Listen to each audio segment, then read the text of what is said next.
Welcome to the deep dive. It feels like we hear about a new industrial revolution almost every year, right? We're supposedly deep into AI, the Internet of Things is everywhere, self-driving cars are just around the corner. The whole package gets branded as the fourth industrial revolution, the 4IR. But what if all those headlines were jumping the gun? Maybe radically premature. The source material you shared with us today really challenges that whole narrative. We're diving into an excerpt from the World Transhumanism Forum. And their argument, it isn't just a critique, it's pretty revolutionary. They're basically claiming humanity hasn't even nailed the 4IR yet, and that the road to the fifth industrial revolution, the 5IR, it has this really big non-negotiable step first.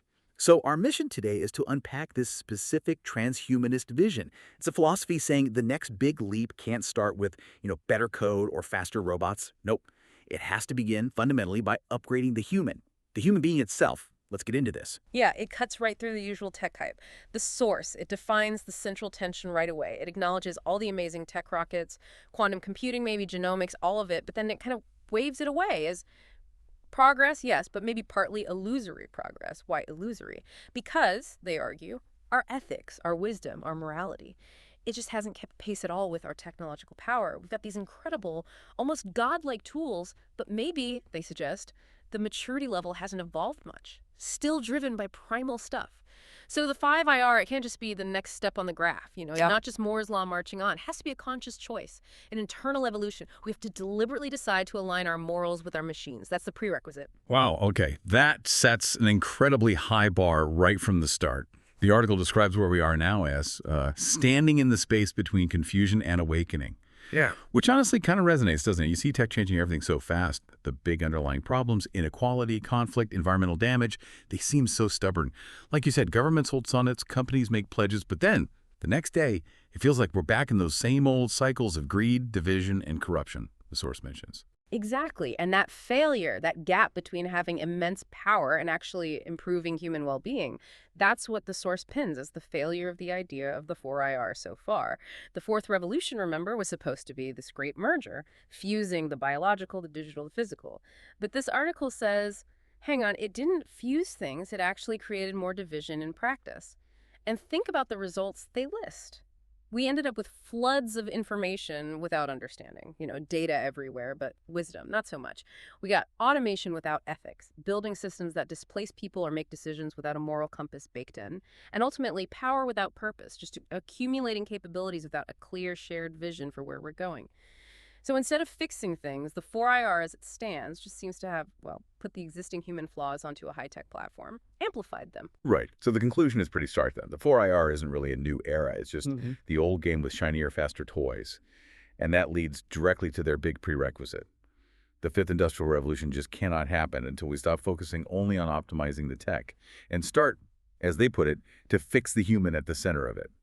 And this is where the whole human upgrade idea really kicks in. And this is the big transhumanist leap, isn't it? It really demands we completely rethink how we see ourselves, our physical bodies. The source is very direct. Yeah. The body isn't your destiny. It's design. Think of it like hardware.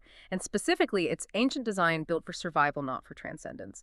It's got planned obsolescence, basically aging, disease, emotions that were useful on the savannah, but maybe not now. So if the goal is transcendence, if we want to build a truly ethical, powerful, and maybe even enlightened civilization, then we can't just be passive passengers in our biology anymore. We need to shift humanity from just adapting to survive to actually taking authorship, becoming the authors of our own existence. Okay. Authorship versus adaptation. Let's make that distinction really clear for everyone listening. Adapting is like our bodies developing antibodies to fight off a virus. We react, we survive. What's authorship then? Authorship is like grabbing the pen yourself. It means looking at the default biological settings, things like death, getting sick, maybe even certain cognitive limits, and deciding, okay, time for an edit. It's consciously changing the source code, if you will. Moving beyond just reacting and becoming the intentional designer of what comes next for humans. It's basically asserting our creative control over the biological machine we happen to inhabit. And when they start detailing what that design process actually looks like, wow, it gets incredibly ambitious, fast. We're talking about eventually phasing out what they call fragile biology. replacing organs not just when they fail, but maybe proactively with artificial systems that last indefinitely. We're looking at nanotechnology, Yeah. not just as a cancer treatment, but as something circulating in us all the time, repairing cells before damage even builds up, before disease gets a foothold. And it's not just the physical body. The upgrade includes the mind. The source talks about neural links, a direct connection between the human brain and the global grid. And this isn't just about faster web browsing. This is about instant knowledge transfer, intuitive understanding, getting information without the slow, clunky process of reading or even language itself. Thought speed becomes data speed. Okay, that's already mind-bending. But all of this seems to build towards a concept that genuinely shakes up every idea we have about identity, the modular self. Right. If your body is just hardware, if it's just design, then logically the physical form becomes interchangeable, modular. The source literally suggests consciousness could eventually migrate between different bodies chosen like clothing, quote. It's the ultimate expression of the body as a tool, a temporary vehicle perfectly optimized for whatever task is at hand. Just think about what that means. You might have one body, super robust for working in extreme environments. Another might be purely digital, existing on a server for, say, massive computations. Or maybe a non-biological form for deep space travel where things like air and warmth are just irrelevant engineering problems. Your identity isn't tied to this specific collection of cells anymore. It's the continuous stream of your consciousness, your awareness, regardless of the vessel. That is profoundly unsettling in a way, but also fascinating. It does raise huge questions, though. Like, if my physical self is optional, how do we avoid just completely losing our minds? What about the psychology of that? And the source mentioned this idea of fixing the human first. But how does that square with access? If bodies are like clothing, doesn't that imply only the super rich get the cool spacesuit body? What about equality? That's a crucial point. While this specific excerpt doesn't detail the economics, the whole ethical foundation they lay fix the human first kind of implies that for this to be the true 5IR, it can't just be for the elites. That would just be a fancier version of the 4IR, right? Right. Technology creating more division, which is exactly what they claim the 5IR must transcend. The underlying philosophy seems to be aiming for a universal upgrade to achieve that one awareness goal they mention later. Otherwise, it fails its own prerequisite. Okay, that's a critical clarification. And it sets up the next big philosophical hurdle they tackle: free will. Especially now, in the age of algorithms. We all like to think we have free will. But the source just flat out argues that for most people, it's already kind of an illusion. Think about it. What we buy, the news we see, who we vote for, maybe even who we fall in love with. How much of that is genuinely us? And how much is shaped by these invisible algorithms nudging us constantly? Our choices are often just selections from a menu curated by somebody else's data model. That's exactly their point. Currently, we're mostly just choosing between option A or option B, options that were already limited for us. True freedom, in this transhumanist view, is something much deeper. It's self-determination at the root level. They define it as the ability to, quote, edit impulses, reprogram emotional chemistry, and change the options themselves. Imagine, like, debugging your own emotional responses. If you suffer from chronic anxiety, real freedom isn't just taking a pill to dull it. It's having the ability to go into your neural pathways and recalibrate that response so it only fires when there's a real threat. It's conscious control over your internal state, breaking free from biological or social programming. Well, okay, let's pause there. That's a massive challenge, not just to psychology, but to, well, centuries of moral philosophy and religion, right? If I can just reprogram my desires, what happens to responsibility, to accountability? And if we can essentially choose our consciousness, this totally reframes the whole relationship between technology and, dare I say, spirituality, which the source actually dives into. It absolutely does. They tackle that head on. They basically ask, why does salvation or perfection or enlightenment have to be something we wait for after death? If we have the growing knowledge, the growing power, why can't we use it now, in this life, in this physical reality, to build something better? To, as they put it, create heaven on earth. So it's merging the lab and the temple, in a sense. The article gets pretty explicit about this. It says, if, traditional views hold that humans are made in a divine image, then the act of creating, of inventing, isn't blasphemy. It's continuation of that original creation. The laboratory becomes a kind of sacred space. Invention is a form of prayer. And the ultimate expression of that belief, they suggest, is that the next great covenant, the next fundamental understanding that guides humanity, it won't be written on stone or parchment. It will be, and I quote, written in living DNA and conscious code. It's a bold claim that humanity is ready, or needs to be ready, to accept a shared responsibility for creation itself. using technology as the tool. This level of ambition, it's almost overwhelming, and it leads logically to the ultimate societal structure they envision, the conscious grid. This sounds like the point where everything merges. The upgraded human mind, the machines, and maybe even each other. Pretty much. When minds are linked directly, words, as we use them now for complex ideas, they might become inefficient, maybe even obsolete for certain kinds of exchange. The source imagines thought traveling directly across this global network of consciousness. Knowledge, they say, will flow like electricity, instantly available, instantly shared among everyone connected. Okay, let's try and picture that. If knowledge flows like electricity, does that kill individuality?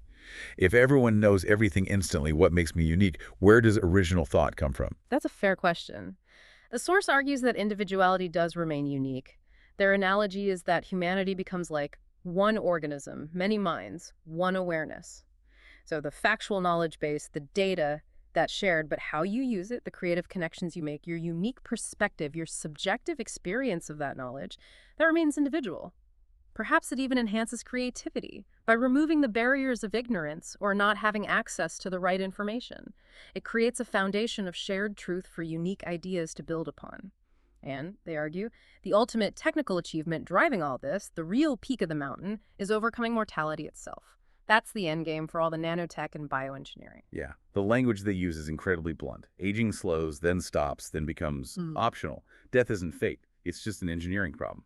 Failure of the system that can be fixed. Every part replaceable, every cell function constantly monitored and corrected.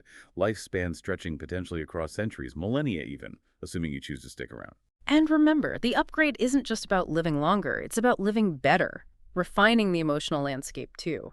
Imagine being able to consciously dial down things like chronic fear or debilitating anxiety, or enhance positive states like creativity, focus, empathy.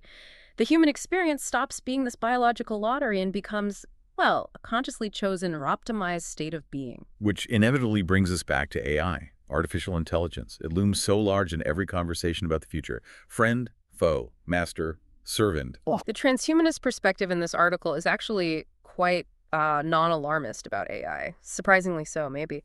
They don't really frame it as a competitor or a potential destroyer. They see AI more as a mirror, reflecting our own potential, but also our current limitations. AI brings the speed, the precision, the data processing power that our biological brains lack. So the goal isn't for AI to replace us or for us to fight it. The goal is integration, a union, combining human creativity, intuition, ethical judgment with the machine's precision and computational power. AI's role in this view is to help complete humanity, to help us become something more than human. Okay, integration, not replacement.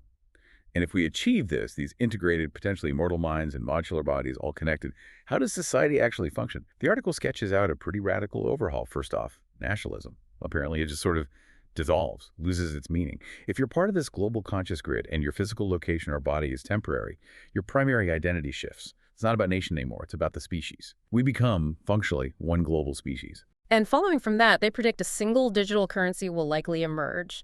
Not through force, but just because it's the most efficient way to handle value exchange on a seamless global grid.